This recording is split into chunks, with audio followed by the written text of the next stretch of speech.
y ya tenemos a nuestro segundo entrevistado conectado. Ania. Así es, vamos a saludar en la mañana de hoy a Mauricio Formoso, porque bueno, hay muchos temas para analizar puntualmente y tiene que ver justamente con lo que pasaba en el Congreso, ¿no? La crónica de una muerte anunciada, lo dicen algunos, porque ya se preveía que esto iba a suceder, fue tendencia a lo que sucedía con Javier Milei y con la vicepresidenta, ¿no? En este sentido, así que bueno, vamos a analizarlo con el licenciado Mauricio Formoso. ¿Cómo estás, Mauricio? Muy buenos días.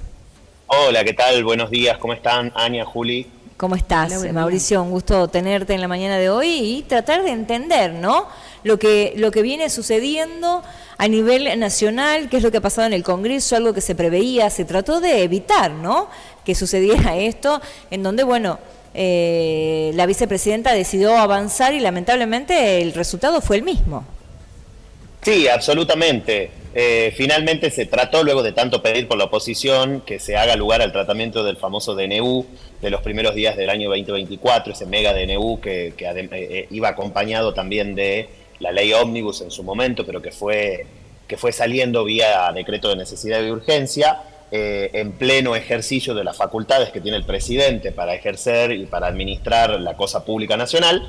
Y finalmente la vicepresidenta dio lugar un poco en una semana en donde hubo alguna o se percibió algún tipo de diferencias entre el presidente y la vice, y bueno, casualmente la vice da lugar a que se trate, y en un tratamiento que fue muy rápido, porque la verdad que para otro tipo de tratamientos este fue bastante rápido. El Senado rechazó, inclusive por mucho más números de los que el gobierno esperaba, este mega DNU, ¿no? Y bueno, sí. Y a partir de ese rechazo viene toda la especulación respecto a cómo sigue, primero la relación entre el presidente y la vice, que se han tratado de desmentir por todos lados la pelea, y por otra parte, qué va a pasar en la Cámara de Diputados, en donde, digamos, si nos tenemos que llevar por la situación que atravesó la ley ómnibus, y no estaría siendo favorable para el gobierno lo que pueda pasar con el mega DNU, ¿no? Ahí, posicionándonos un poco en la pelea, Mauricio, en la supuesta pelea entre la vicepresidenta y el presidente Milei,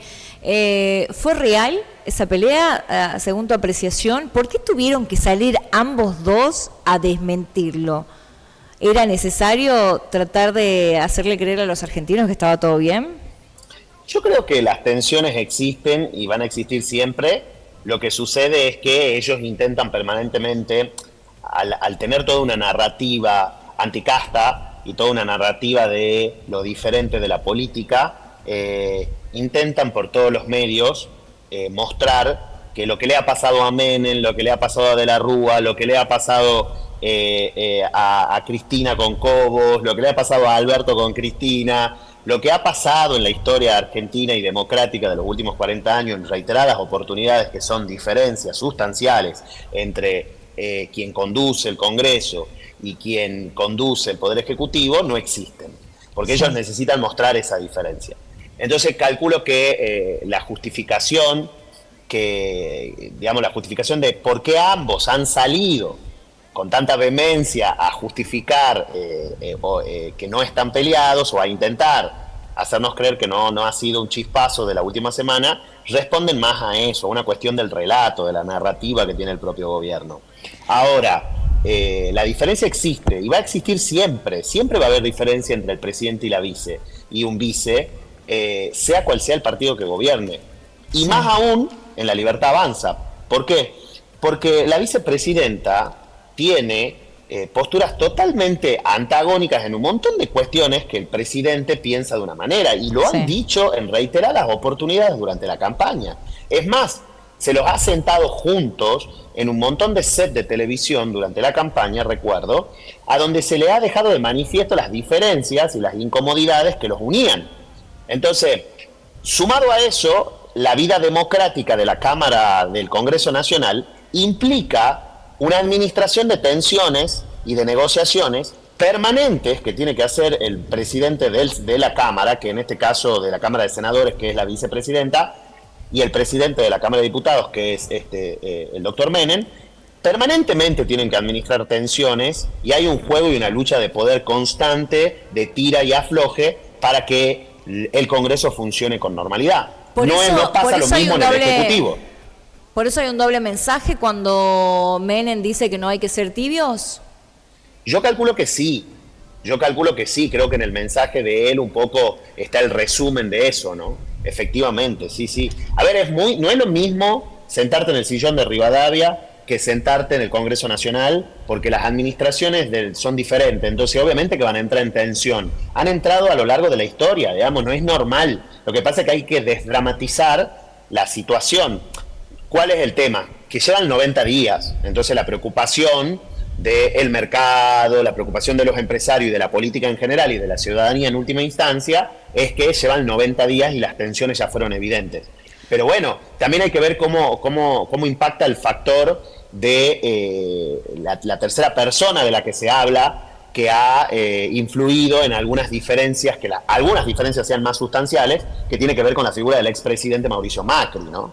Entonces, Macri, que también juega su propio partido en este gobierno, desde otro lugar, pero donde también tiene una relación de influencia, de cabildeo y de lobby a través de su partido político, de sus amistades y de su propia fuerza como político argentino, tanto con el presidente como con la vice. Entonces, obviamente, por eso no me parece descabellado pensar que con el tercero en discordia, digo, si lo tomamos desde un punto de vista un poco más divertido, ha sido Mauricio Macri. Mauricio, consultarte sobre esta declaración que tuvo Milei respecto de como Poder Ejecutivo no tiene por qué meterse en las funciones institucionales de la vicepresidenta. ¿Hasta qué punto ese alcance de esta sentencia es real? Depende, y voy a ir a otro ejemplo totalmente diferente a los que cité recién. Depende, porque Néstor Kirchner, durante su presidencia, y la propia Cristina Fernández durante su segundo mandato, no el primero, que tuvo tensiones con Cobos, tanto Amado Boudou como vicepresidente, como Daniel Scioli como vicepresidente, han tenido una sintonía muy fina con sus presidentes. Y obviamente que los presidentes tenían una influencia por sobre sus congresos, ¿sí? A través de sus vicepresidentes. ¿Pero por qué? Porque había una relación de no tirantez. Ahora, el resto de los ejemplos que yo di recién, absolutamente siempre la tirantez va a existir porque el Poder Ejecutivo pretende que el Legislativo legisle cuestiones que necesita el Ejecutivo para funcionar. Entonces, pero es parte de la vida de la democracia y del sistema de partidos y de política, el sistema político argentino, de que haya tensiones entre los dos poderes, ¿no? Entonces, para mí lo que dice Milei es totalmente válido, pero también es de alguna manera un poco contrafáctico porque seguramente no va a ser la primera vez de que el Congreso va a ser un escollo para el gobierno de Milei, digamos. Sobre todo, por lo menos durante estos 2 primeros años. Hay que ver, como dice el ministro del Interior, Guillermo Franco, que cuando ellos tengan mayoría, el Congreso va a funcionar de otra manera. Sí y no, porque tener mayoría tampoco te significa que vas a tener una relación fluida con tu vicepresidenta, no es lo mismo. Sí, pero sin embargo, más allá de esto que estás planteando, Javier Milei dijo que si no se aprueba la ley ómnibus no tiene sentido el Pacto de Mayo, o sea, es un doble mensaje también en este sentido, haciendo de alguna manera, generando presión, ¿no?, en las provincias, básicamente. Sí, absolutamente. A ver, el Pacto de Mayo yo siento que es, de alguna manera, es la resultante de todos estos meses. Lo que pasa es que van 3 meses de gobierno y parece que han pasado 2 años, ¿no? Pero en realidad el Pacto de Mayo en la cabeza de Milei es la resultante de todas las demandas que tienen las provincias, pero como contrapartida a que salga su proyecto de ley que le va a permitir mostrar, o le va a permitir en la cabeza de él y de su equipo, comenzar a gobernar. Entonces sí, absolutamente lo que tu aseveración es correcta, digamos, lo puso a disposición, digamos como una cuestión sine qua non, ¿no? Si no sucede esto, no va a suceder aquello. Claro. Bueno, justamente ayer dio una extensa entrevista a Luis Majul, el presidente, y allí también habló, vos recién decías, un tercero en discordia, Mauricio Macri, el expresidente, ¿no? Y acá consultarte por este cambio estratégico en la cabeza de la Casa Militar, justamente de Alejandro Guglielmi por Ibáñez, y una desconfianza de Karina Milei. Consultarte sobre este cambio estratégico y qué pasa con el poder que de pronto empieza a detentar Karina Milei. A ver, que Karina Milei siempre ha tenido mucho poder. Lo que sucede es que siempre fue un poder en las sombras, ¿no? Siendo la hermana, siendo la que no se sentaba en los sets de televisión, siendo la que no aparecía públicamente, pero que ahora es muy difícil ocultar su rol y la fuerza que tiene, la influencia que posee y el poder que maneja, siendo que ocupa un cargo muy importante como la Secretaría General de la Presidencia.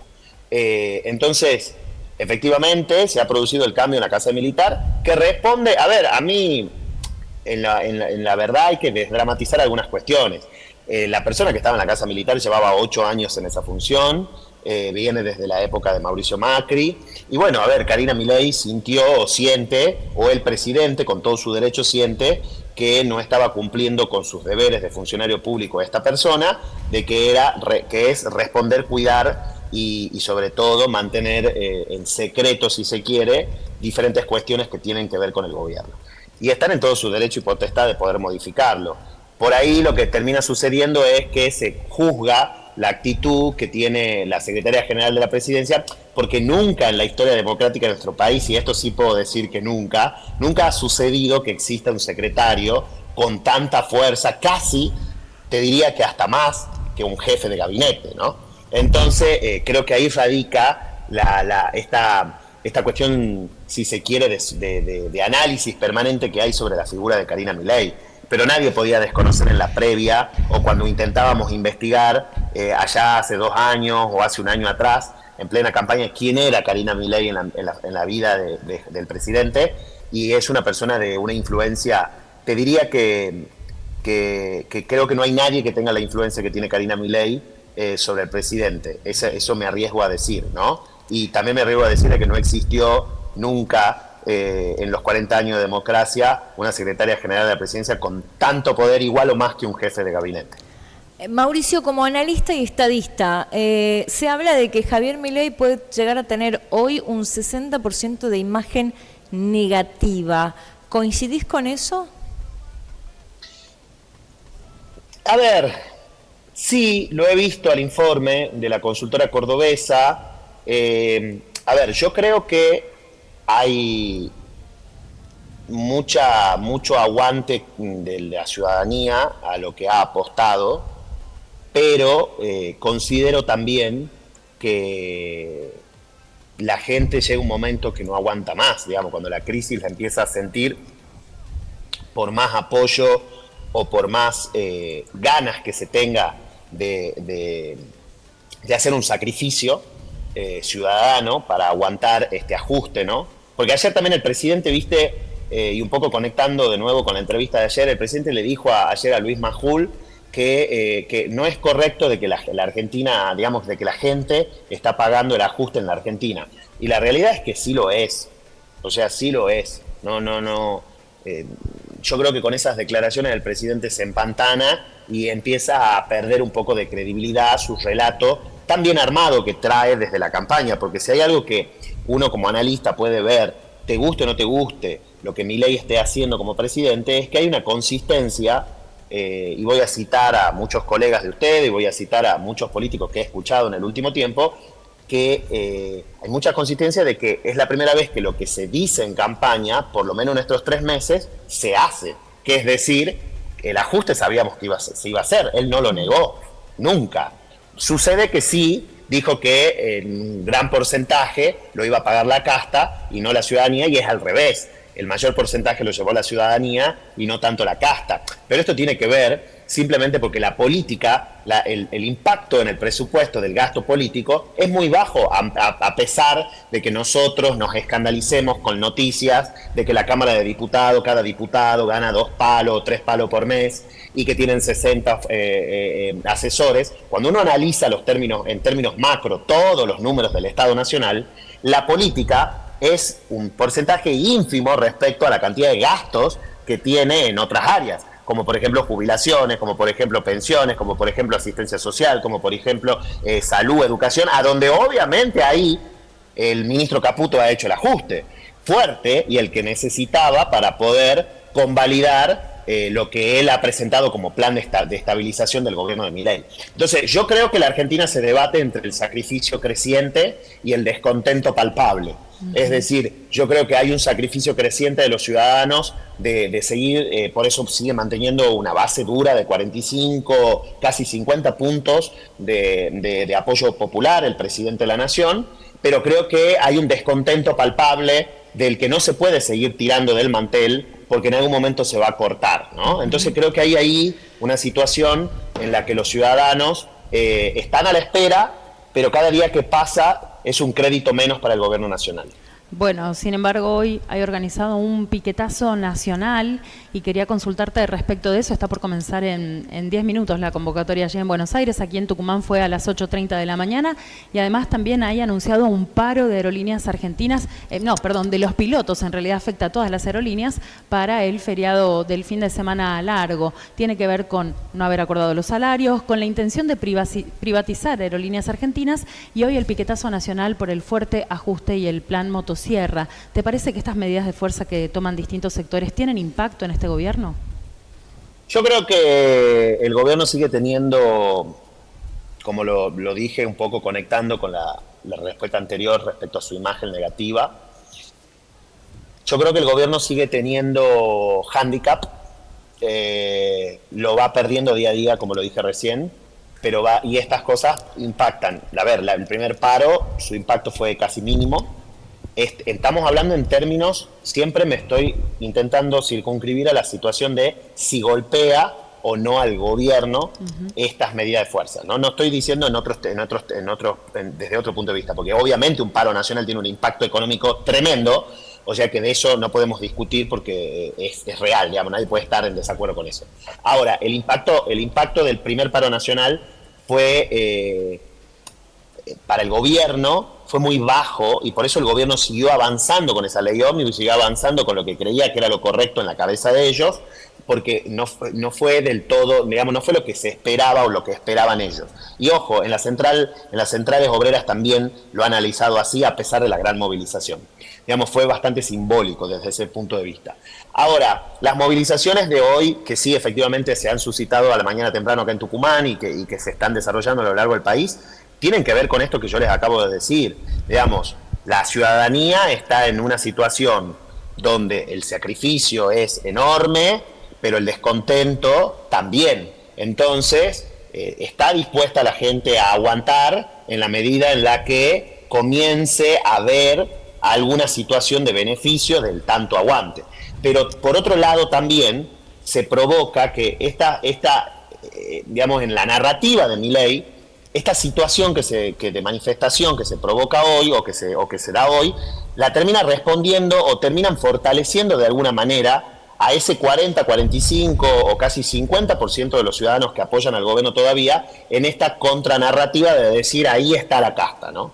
Entonces, hay que ver cómo impacta, las movilizaciones de hoy son válidas, claro que sí, claro que la gente está necesitando expresarse y no llega a fin de mes, y los medicamentos están por las nubes, y que el principal granero del mundo tenga que como solución empezar a importar alimentos porque la inflación de la canasta básica está un poco descontrolada. Sí, obviamente que hace mella en la gestión del gobierno de Milei, pero también no hay que perder de vista, porque no hay que perder de vista, de que todo este tipo de manifestaciones o todo este tipo de expresiones, que son totalmente legítimas dentro del contexto democrático, contribuyen a la narrativa de Milei contra este 50% de gente que apoya, ¿no? Porque bueno, él después sigue fortaleciendo su relato de que ahí está la casta, de que ahí está la gente que no quiere apoyar los cambios que él propone, de la misma manera que pasó en la Cámara de Senadores, de la misma manera que pasó en la Cámara de Diputados posterior a los rechazos tanto del DNU como de la ley ómnibus, ¿no? Los famosos tweets y comunicaciones del presidente señalando con el dedo de que eso es que el kirchnerismo, o eso es el peronismo, o eso es la casta, o eso es lo que quieren seguir viviendo del Estado. Entonces, para mí es legítimo y es válido, pero también no puedo perder de vista de que hoy se dan en un contexto en donde, entre comillas lo digo, ¿no? Por ahí capaz que suena mal, pero lo voy a decir muy entre comillas, terminan beneficiando a la narrativa del gobierno. Mauricio, Bueno, muchísimas usted gracias. algo ha dicho, ¿no? No deje de envidiar al presidente porque él dice que lo envidiamos, por eso criticamos de que él comunica por Twitter, ¿no? Se lo dijo ayer a Majul. Es envidia. De que él comunica por Twitter, Sí, envidia. A que mí me gustaría saber. la gente lo critica por envidia. Bueno, puede ser, sí, qué sé yo, será en la cabeza de Milei, hay que ver si a él le sirve gobernar por Twitter, hay que ver cómo termina la historia, porque no nos vuelvo al comienzo. 3 meses, o sea, 3 meses. Claro. Real es muy poco tiempo y ha sido tan acelerado todo el desembarco de Javier Milei a la presidencia de la Nación, que parece que ha pasado 1 año, 2. Entonces, la realidad, o sea, imagínense que Guillermo Franco ya está hablando de las elecciones del año que viene. A mí me parece una locura eso. Sin embargo, es por los tiempos acelerados en los que estamos. También por una necesidad del propio gobierno de correr del tapete determinadas discusiones que no pretende dar, por supuesto. Totalmente. Pero bueno, si el presidente cree que lo envía, a mí me gustaría que el presidente empiece a darle entrevistas porque si hay algo que hemos perdido con este presidente es un poco la cuestión federal de las entrevistas, que sí la hacía Macri y sí la hacía Alberto Fernández también. Entonces muestro que había 2 expresidentes de partidos diferentes que lo hacían, y tenemos un presidente que habla mucho con 2 o 3 periodistas permanentemente, que me cuesta entender sus entrevistas porque sus preguntas son bastante simbólicas, ¿no? Así que nada, me gustaría que el presidente por ahí pueda explicar algunas otras cuestiones que no se están entendiendo. Eso nada más. Muchísimas gracias, Mauricio, por tu análisis. Gracias a ustedes y que tengan buen día. Gran programa, y lo sigo también por el canal de la TDA.